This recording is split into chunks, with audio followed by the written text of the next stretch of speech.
30-06 John here, and today what we're going to be talking about is the 45 Colt, but loaded for the Ruger Blackhawk, or what's called a plus P load.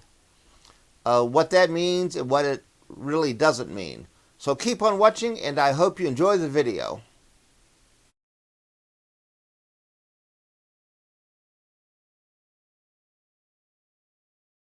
The 45 Colt cartridge, of course, is a very old cartridge.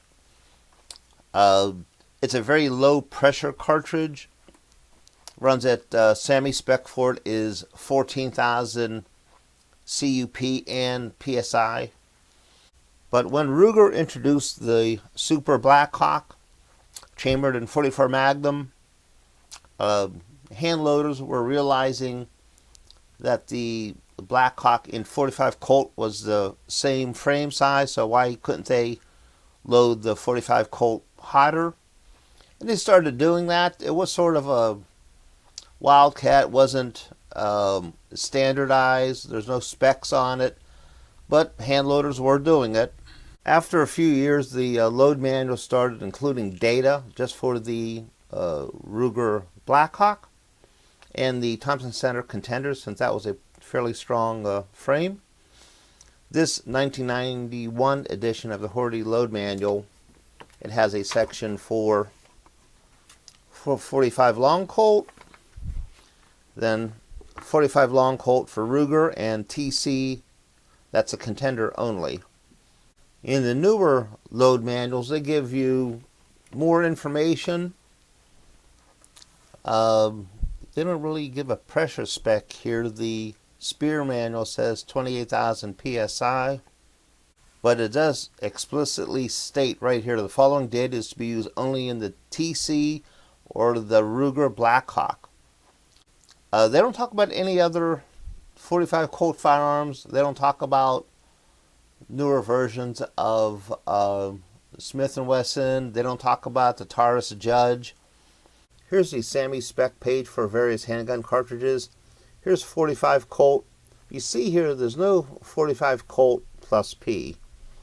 The SAMI has not established a 45 Colt plus P specification. So anytime you see a 45 Colt plus P box of ammo, you're relying on that company's reputation to make sure that ammunition will function correctly.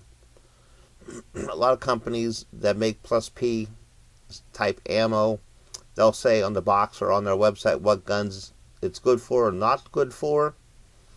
But a standard 45 Colt is the average maximum pressure is 14,000 CUP or 14,000 PSI. That's a 250 grain bullet going about 900 feet per second. This is Buffalo Boar's website with their heavy 45 Colt plus P ammo.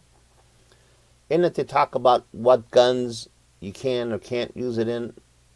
They say basically the large frame Ruger revolvers, including the Blackhawk, Super Blackhawk, all pre-2005 Vaquero, Bisley, and Red Hawks. They don't talk about any other firearms. I went through 3 different load manuals. The latest Hornady load manual, Spear, and Lyman. I tried to average out their near maximum loads for the 45 Colt for the Ruger, and I tried to use some powders that were common. For components today, we'll be using 2 different powders. Accurate number 9, which is sort of common to find, and Alliant 2400. This is a very old standby powder. I haven't seen much of it lately, but if you have some, it works out pretty well on a lot of different cartridges.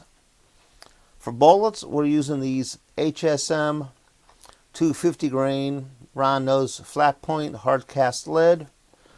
These are not gas checked. I've used these for a few different things. They work out pretty good. Primers, we're using CCI large pistol primers, not Magnum primers. For brass today, I'm using the Starline 45 Colt brass. This has been fired maybe once or twice. For dies, I'm using a Lee Deluxe pistol die set, 45 Colt. This is a carbide sizing die with a carbide Lee factory crimp die. Here's a couple of the completed rounds. Let's continue on. I don't have a Ruger Blackhawk in 45 Colt, so the gun I'll be using today is my 460 Smith & Wesson Magnum.